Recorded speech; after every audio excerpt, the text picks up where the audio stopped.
Ayat hari ini adalah 2 Samuel 23, ayat 20-26. Mari kita baca bersama. Selanjutnya, Benaya bin Yoyada, anak seorang yang gagah perkasa, yang besar jasanya, yang berasal dari Kabzeel. Ia menewaskan kedua pahlawan besar dari Moab. Juga pernah ia turun ke dalam lubang dan membunuh seekor singa pada suatu hari bersalju. Pula ia membunuh seorang Mesir, seorang yang tinggi perawakannya. Di tangan orang Mesir itu ada tombak.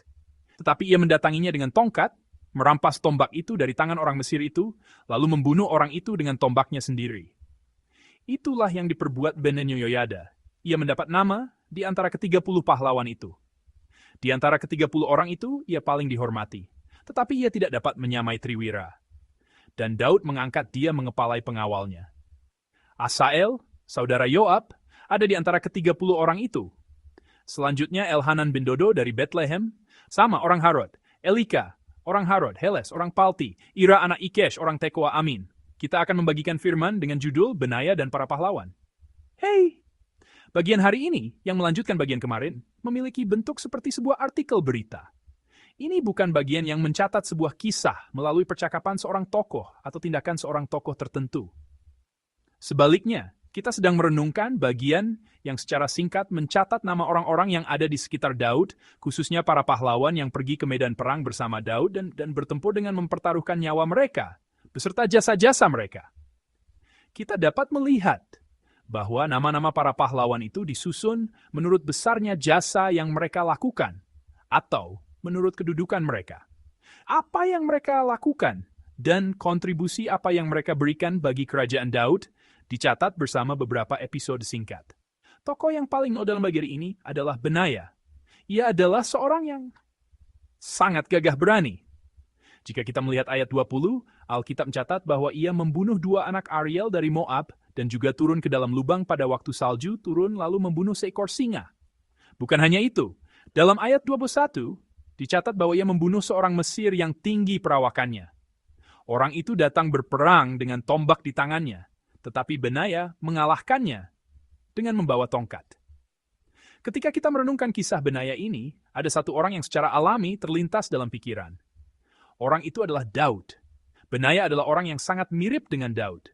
Pertama-tama, ada kisah tentang membunuh singa. Sebelum Daud berperang melawan Goliat, ia harus berdebat dengan Saul yang tidak mau mengirim dirinya yang masih muda ke medan perang.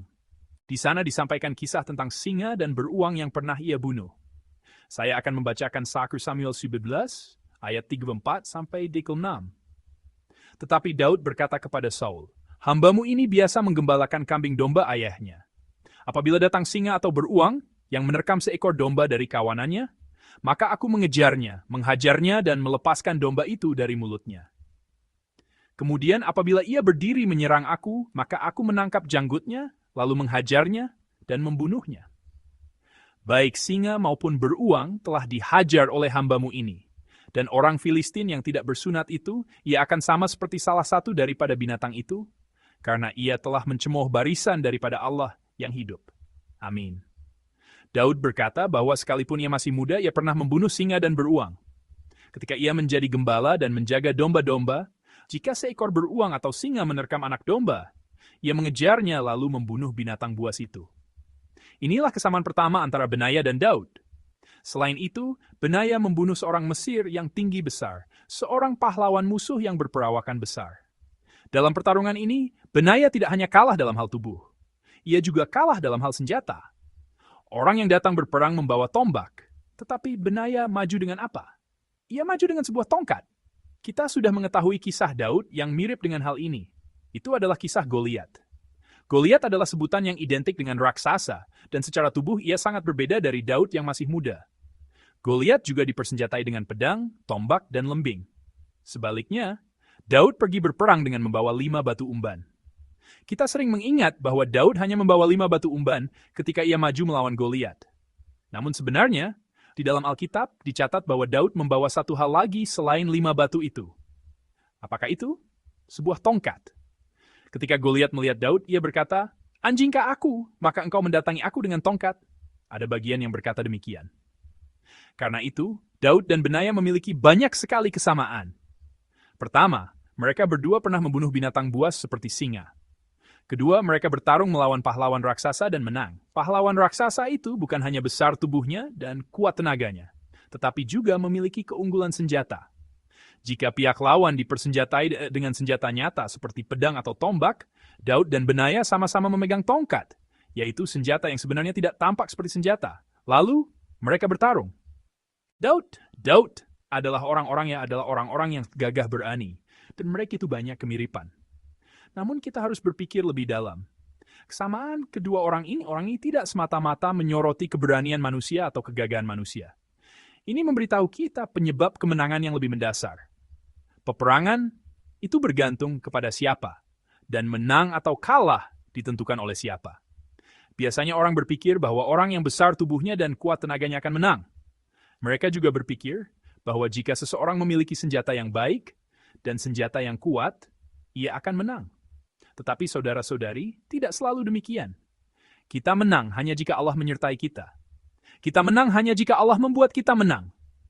Alkitab dengan jelas berkata bahwa sekalipun seseorang adalah anak muda yang kecil tubuhnya dan lemah kekuatannya, ia dapat mengalahkan seorang pahlawan yang besar tubuhnya dan terlatih. Sekalipun seseorang memegang sesuatu yang tidak tampak seperti senjata, seperti tongkat dan batu, bahkan sesuatu yang hampir tidak dapat disenjata, Alkitab berkata bahwa ia dapat mengalahkan orang yang memiliki senjata kuat, orang yang bersenjata lengkap dengan pedang, tombak, dan lembing.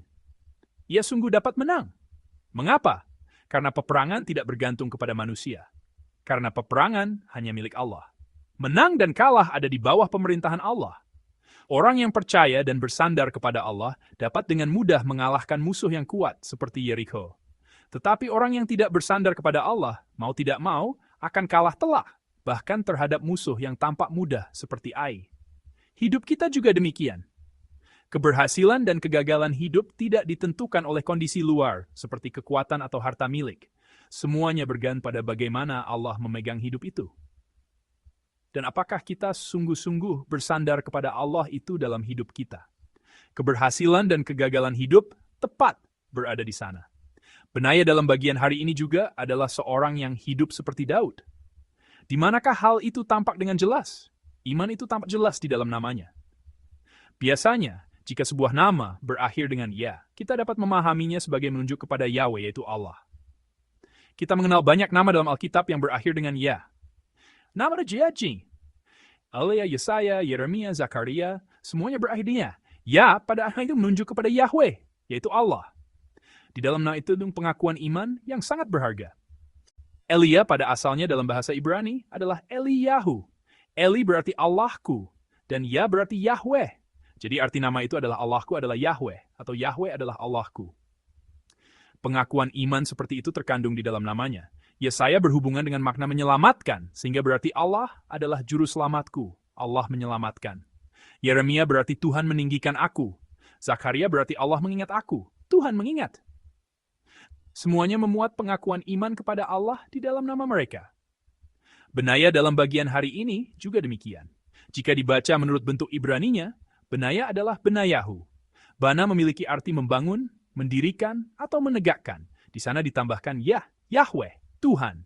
Jadi nama Benaya berarti Allah mendirikan atau Allah membangun. Sebagaimana menang dan kalah dalam perang tidak ditentukan oleh kekuatan militer, dan sebagaimana berhasil dan gagal dalam hidup tidak ditentukan oleh kekuatan ekonomi.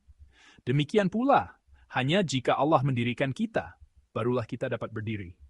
Di dalam nama Benaya terkandung pengakuan iman kepada Allah seperti itu. Saudara-saudari yang terkasih, menang dan kalah dalam peperangan bergantung kepada Allah. Keberhasilan dan kegagalan hidup juga demikian. Sebab sejarah diperintah oleh Allah. Marilah kita menjalani hari ini dengan mengingat nama Benaya. Ia hanya memiliki tongkat, tetapi ia mengalahkan pahlawan yang membawa tombak. Menang atau kalah tidak ditentukan oleh apa yang kita pegang atau apa yang kita miliki. Jika Allah mendirikan kita, kita dapat menegakkan panji kemenangan dalam hidup kita. Benaya bertarung melawan orang yang besar tubuhnya dan menang. Kita menang bukan karena kita lebih kuat dari musuh, karena Allah membuat kita menang.